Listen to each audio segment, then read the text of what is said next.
நெல் மற்றும் கரும்புக்கு ஆதாய விலை உயர்த்துவதாக தெரிவித்ததை திமுக அரசு நிறைவேற்றவில்லை என பாஜக மாநில தலைவர் நயினார் நாகேந்திரன் குற்றம் சாட்டியுள்ளார். நாகப்பட்டினம் மாவட்டம் உத்தமச்சோழபுரம் பகுதியில் 49 கோடியே 50 லட்சம் ரூபாய் மதிப்பீட்டில் தடுப்பணை கட்டும் பணி நடைபெற்று வருகிறது.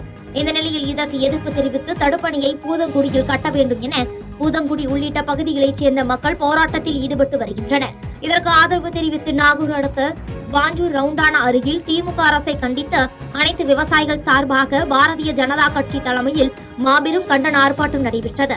இதில் பாஜக மாநில தலைவர் நயினார் நாகேந்திரன் உள்ளிட்டோர் கலந்து கொண்டு தமிழக அரசுக்கு எதிராக கண்டன முழக்கங்களை எழுப்பினர். தொடர்ந்து கூட்டத்தில் பேசிய பாஜக மாநில தலைவர் நயினார் நாகேந்திரன் நெல் மற்றும் கரும்புக்கு ஆதாய விலை உயர்த்துவதாக தெரிவித்ததை திமுக அரசு நிறைவேற்றவில்லை என குற்றம் சாட்டினார். திமுக தேர்தல் அறிக்கையில் என்ன சொன்னார்கள்? நாங்கள் ஆட்சிக்கு வந்த பிறகு 3000 ரூபாய் நெல் குவிண்டாலுக்கு 3000 ரூபாய் தருவோம் என்று சொன்னார்.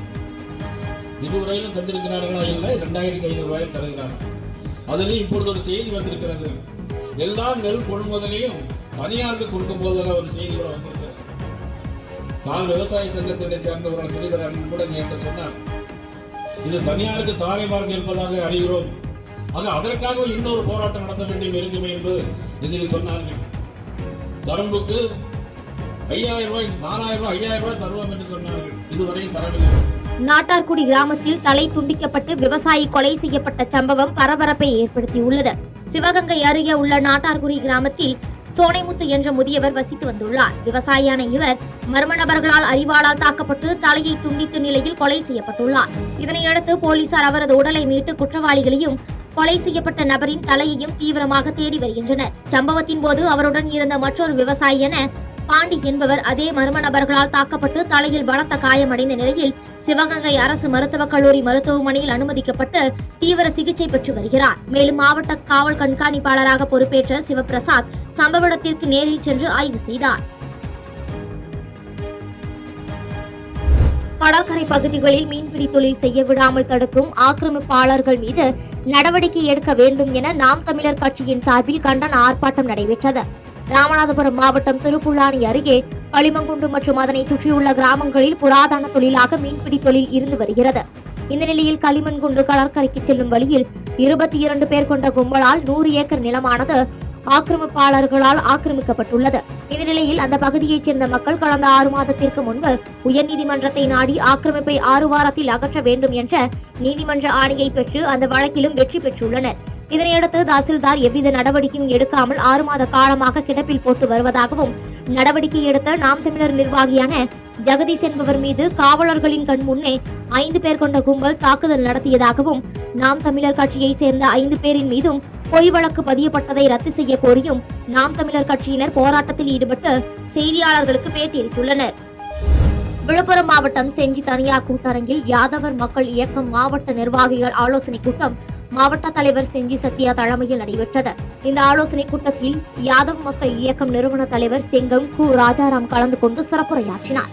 இதனைத் தொடர்ந்து செய்தியாளர்களை சந்தித்து பேசிய அவர், சுமார் 1000 ஆண்டு பழமையான விழுப்புரம் மாவட்டம் செஞ்சி கோட்டையை உலக பாரம்பரிய சின்னமாக யுனெஸ்கோ நிறுவனம் அறிவித்திருப்பது மகிழ்ச்சி அளித்திருப்பதாகவும், அதேவேளையில் மராத்திய மன்னர் கட்டிய கோட்டை என்ற வரலாற்று பிழையை தமிழ்நாடு முதலமைச்சர் செஞ்சி கோட்டையை நேரில் ஆய்வு செய்து மக்களுக்கு உண்மையை தெரிவிக்க நடவடிக்கை எடுக்கவில்லை என்றால் தமிழ் சமூகத்தை ஒன்று திரட்டி செஞ்சிக்கோட்டை முன்பு சாகும் வரை உண்ணாவிரத போராட்டம் நடத்துவோம் என தெரிவித்தார். இன்னைக்கு மட்டும் பாரம்பரிய சின்ன நாகக்கடல வந்திருக்கீங்களே, உங்ககிட்ட இருக்கிற ஆதாரத்தை வெளியிடுங்க.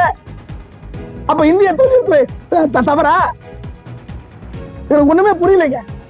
ஆகவே மத்திய மாநில அரசுகள் இதுக்கு உரிய நடவடிக்கை எடுக்காவிட்டால் மிகப்பெரிய ஆர்ப்பாட்டத்தை செஞ்சிக்கோட்டையின் முன்பாக நடத்துவோம். சாகு வரை உண்ணாவிரதம் இருப்போம். யாதவ மக்கள் இயக்கம் சார்பாக. நன்றி. நாம் தமிழர் கட்சி உள்ளிட்ட கட்சிகளை தடை செய்தால்தான் தமிழக மக்கள் மத்தியில் குடிப்பழக்கம் இல்லாமல் போகும் என புதிய தமிழகம் கட்சி தலைவர் டாக்டர் கிருஷ்ணசாமி செய்தியாளர்களிடம் தெரிவித்தார். விருதுநகர் மாவட்டம் ராஜபாளையம் மற்றும் சுற்றுவட்டார பகுதிகளில் புதிய தமிழகம் கட்சியின் மாநில மாநாடு மற்றும் சட்டமன்ற தேர்தல் பரப்புரை கூட்டம் நடைபெற்றது.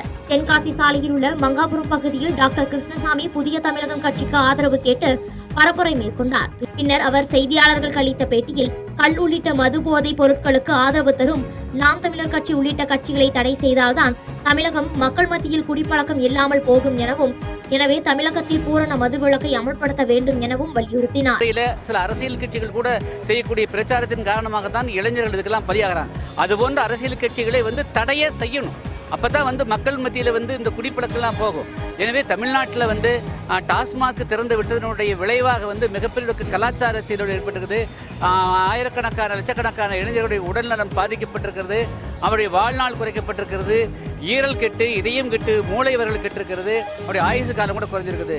எனவே தமிழ்நாட்டில் பூரண மதுவிலக்கை அமல்படுத்த வேண்டுங்கிறது தான் புதிய தமிழக கட்சிகளுடைய மிக முக்கியமான குறிக்கோளாகும். குடியாத்தம் அருகே முன்விரோதம் காரணமாக கட்டிட மேஸ்திரியை கத்தியால் வெட்டிய கும்பலை போலீசார் தீவிரமாக தேடி வருகின்றனர். வேலூர் மாவட்டம் குடியாத்தம் அடுத்த செட்டிக்குப்பம் பகுதியைச் சேர்ந்தவர் வல்லரசு. இவர் கட்டிட மேஸ்திரியாக வேலை செய்து வருகிறார். இந்நிலையில் இதே பகுதியைச் சேர்ந்த அவரது உறவினர் பைரவன் என்பவருக்கும் வல்லரசு குடும்பத்தாருக்கும் ஏற்கனவே முன்விரோதம் இருந்து வந்ததாக கூறப்படுகிறது. இந்த நிலையில் செட்டிக்குப்பம் அருகே உள்ள விளையாட்டு மைதானத்தில் வல்லரசு தனது நண்பருடன் பேசிக் கொண்டிருந்தார். அப்பொழுது அங்கு வந்த பைரவன் மற்றும் அவருடன் வந்த கும்பல் வல்லரசுடன் வாக்குவாதத்தில் ஈடுபட்ட நிலையில் பைரவன் தான் மறைத்து வைத்திருந்த கத்தியால் வல்லரசுவின் கையில் பலமாக வெட்டியுள்ளார். இதையடுத்து படுகாயமடைந்த வல்லரசுவை அங்கிருந்தவர்கள் மீட்டு சிகிச்சைக்காக குடியாத்தம் அரசு மருத்துவமனையில் சிகிச்சைக்காக அனுமதித்தனர். மேலும் இந்த சம்பவம் குறித்து குடியாத்தம் போலீசார் வழக்கு பதிவு செய்து தீவிர விசாரணை மேற்கொண்டு வருகின்றனர். திமுக அரசுக்கு எதிராக தமிழ்நாடு ஓரணியில் திரண்டுள்ளது என்று அதிமுக முன்னாள் அமைச்சர் RP உதயகுமார் தெரிவித்துள்ளார். மதுரை மாவட்டம் கச்சைக்கட்டி கிராமத்தில் அதிமுக சார்பில் முன்னாள் முதலமைச்சர் எடப்பாடி பழனிசாமி பிறந்த நாளை முன்னிட்டு மாபெரும் அன்னதானம் மற்றும் இளைஞர்களுக்கு கிரிக்கெட் விளையாட்டு உபகரணங்கள் வழங்கும் நிகழ்ச்சி நடைபெற்றது.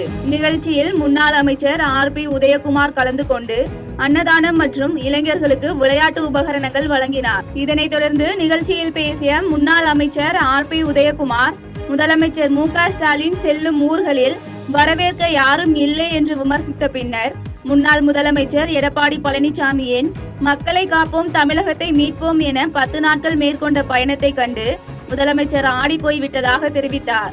மேலும் எடப்பாடி பழனிசாமி சுந்தரா டிராவல்ஸ் போன்ற பேருந்தில்தான் பயணம் மேற்கொள்வார் என்ற முதலமைச்சரின் விமர்சனத்திற்கு தந்தை முன்னாள் முதலமைச்சர், மகன் துணை முதலமைச்சர், எனவே கோடீஸ்வரர் வீட்டு பிள்ளையான தமிழக முதலமைச்சர் வெளிநாட்டு கார் மற்றும் தனி விமானத்தில் போவதாகவும், விவசாயி மகன் சுந்தரா டிராவல்ஸ் போன்ற பேருந்துகளில் தான் வர முடியும் என்று தெரிவித்தார். தொடர்ந்து பேசியவர் திமுக அரசுக்கு எதிராக தமிழ்நாடு ஓரணியில் திரண்டு இருப்பதாக தெரிவித்தார்.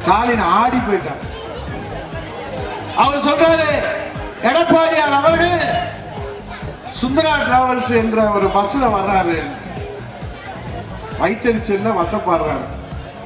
நம்ம எடப்பாடி என்ன தெரியுமா சொன்னாரு, ஆமாப்பா நீ கோடீஸ்வரர் வீட்டு பிள்ளை, நீ உங்க அப்பா முதலமைச்சர் கருணாநிதி, உன் புள்ள துணை முதலமைச்சர், 8000 கோடி நீங்க ட்ரஸ்ட்லயே வச்சிருக்கிறீங்க, நான் விவசாயிகளுடைய மகன், நான் இந்த டிராவல்ஸ் தான்ப்பா வர முடியும் அப்படின்னு அவர் பெருந்தன்மையா நம்ம எதிர்கட்சி தலைவர் சொன்னார். தமிழக காவல்துறைக்கு பணிச்சுமை அதிகமாக உள்ளது என்றும், தெலுங்கானாவை ஒப்பிடும்போது தமிழ்நாட்டு காவல்துறையினரின் சம்பளம் மிக குறைவாக உள்ளது என்றும் பாஜக முன்னாள் மாநில தலைவர் அண்ணாமலை தெரிவித்துள்ளார்.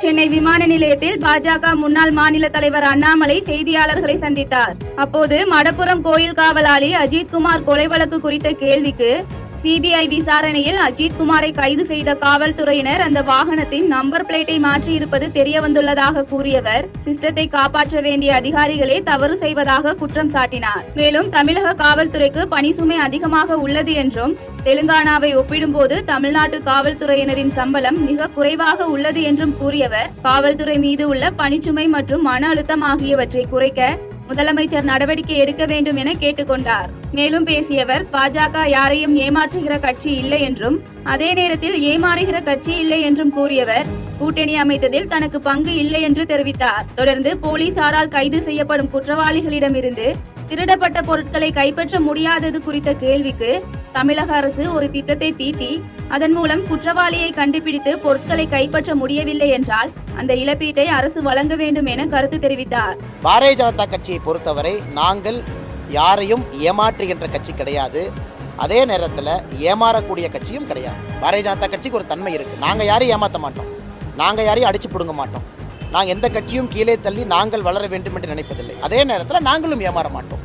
அதனால் இந்த விஷயத்தை பொறுத்தவரை நயினார் அவர்கள் சொன்ன பிறகு இந்த பிரச்சனை அது முடிந்ததாக. இது பிரச்சனைன்னு சொல்கிறதை விட பத்திரிகை நண்பர்கள் ஒரு பர்டிகுலர் இதை வந்து ஹைலைட் பண்ணியிருந்தாங்க. அது மிஸ்கோட் ஆயிடுச்சா இல்லை அர்த்தம் என்ன அப்படிங்கிறதுக்கு அவங்க தரப்பில் விளக்கம் அளித்த பிறகு எங்களுடைய மாநிலத்தினுடைய தலைவர் நயினார் நாகேந்திரன் அவர்கள் கூறிய பிறகு இதை பற்றி நான் இதற்கு மேல் பேசினால் சரியாக இருக்காது. தமிழ் மொழிக்கு வந்துள்ள ஆபத்தை அகற்றி மொழியை பாதுகாக்கும் கடமை அனைத்து தமிழர்களுக்கும் உள்ளது என பிற்படுத்தப்பட்டோர் நலத்துறை அமைச்சர் மெய்யநாதன் தெரிவித்துள்ளார். புதுக்கோட்டை மாநகராட்சிக்கு உட்பட்ட நகர்மன்ற வளாகத்தில் கம்பன் கழகம் சார்பில் 50ஆம் ஆண்டு பொன் பெருவிழாவின் 3ஆம் நாள் நிகழ்வு நடைபெற்றது. இந்த நிகழ்வில் சிறப்பு அழைப்பாளராக கலந்து கொண்ட தலைவர் எஸ் ராமச்சந்திரன், நிகழ்ச்சிக்கு வந்த பிற்படுத்தப்பட்டோர் நலத்துறை அமைச்சர் மெய்யநாதன் மற்றும் நற்றமிழ் நாயகர் மருத்துவர் ஜெயராஜமூர்த்தி ஆகியோருக்கு சால்வை அணிவித்து வரவேற்பு அளித்தார். இதனைத் தொடர்ந்து நிகழ்ச்சியில் பேசிய பிற்படுத்தப்பட்டோர் நலத்துறை அமைச்சர் மெய்யநாதன், தமிழ் மொழிக்கு வந்துள்ள ஆபத்தை அகற்றி மொழியை பாதுகாக்கும் கடமை அனைத்து தமிழர்களுக்கும் உள்ளது என்று தெரிவித்தார்.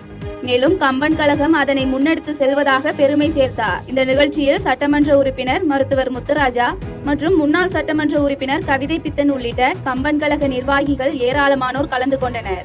ஆனால் இன்றைக்கு தாய் தமிழ் மொழிக்கான ஆபத்து வந்திருக்கிறது. அதையும் பாதுகாக்க வேண்டிய கடமை நமக்கு இருக்கிறது. அதை முன்னின்று செய்கின்ற அமைப்பு தான் இங்கே இருக்கின்ற புதுக்கோட்டை கம்பன் கழகம். தமிழ் புலவனையும் தமிழ் மொழியும் உயர்த்தி பிடிக்கிறார்கள். அவர்களுக்கு எனது நெஞ்சார்ந்த நன்றியை நான் தெரிவித்துக் கொள்கிறேன்.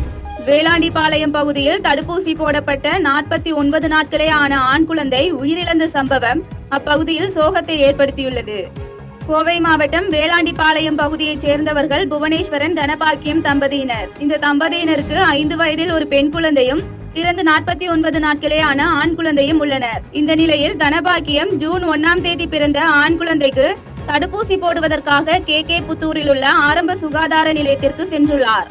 அங்கு மருத்துவர் இல்லை என்பதால் செவிலியர் ஒருவர் குழந்தைக்கு தடுப்பூசி போட்டதாகவும் பின்னர் குழந்தைக்கு தொடையில் வீக்கம் ஏற்பட்டதாகவும் தனபாக்கியம் கூறியுள்ளார். இந்த நிலையில் 2 நாட்களாக குழந்தை அழுது கொண்டே தூக்கம் இல்லாமல் இருந்ததாகவும் திடீரென பேச்சு மூச்சு இல்லாமல் இருந்த குழந்தையை தனியார் மருத்துவமனைக்கு கொண்டு சென்ற போது அங்கு மேல் சிகிச்சைக்காக அரசு மருத்துவக் கல்லூரி மருத்துவமனைக்கு அனுப்பி வைத்ததாகவும் தெரிவித்தார். பின்னர் அங்கு குழந்தையை சோதித்த மருத்துவர்கள் குழந்தை இறந்துவிட்டதாக தெரிவித்த நிலையில் குழந்தை இறந்தது தொடர்பாக போத்தனூர் காவல் நிலையத்தில் புகார் அளித்ததாக கூறிய தனபாக்கியம், காவல்துறையினர் உரிய விசாரணை மேற்கொண்டு தடுப்பூசியால் குழந்தை உயிரிழப்பு ஏற்படாத வண்ணம் நடவடிக்கை மேற்கொள்ளுமாறு கோரிக்கை வைத்துள்ளார். இவங்க ஊசி போட்டு ட்ரைனிங் பழகிறதுக்கு எங்க பச்சை குழந்தையாங்க சார் பலியாகணும். இவங்க ட்ரைனிங் எடுத்து பழகிறதுக்கு எங்க குழந்தையாங்க சார் ஊசி போட்டு கொள்றாங்க. என் தங்கச்சி வரலைன்னு சொல்றேன்ல, அப்புறம் எதுக்கு வர சொல்றாங்க போன் பண்ணி?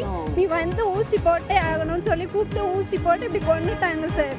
வாயில் இவங்களுக்குள்ளேயே ரத்தம் வரத ஒரு தாய் பார்த்து எப்படி துடிச்சிருப்பாங்க சார். செய்திகளை உடனுக்குடன் தெரிந்து கொள்ள கீழ்கண்ட கேபிள் மற்றும் டிடிஹெச் நெட்வொர்க்குகளில் எம்நாடு செய்தி தொலைக்காட்சியை காணுங்கள். பாதகம் செய்பவரை கண்டால் நாம் பயம் கொள்ளலாகாது பாப்பா. மோதி மிதித்து விடு பாப்பா, அவர் முகத்தில் உமிழ்ந்து விடு பாப்பா. அண்மை செய்திகளை உடனுக்குடன் தெரிந்து கொள்ள இணைந்திருங்கள் எம்நாடு தொலைக்காட்சியுடன்.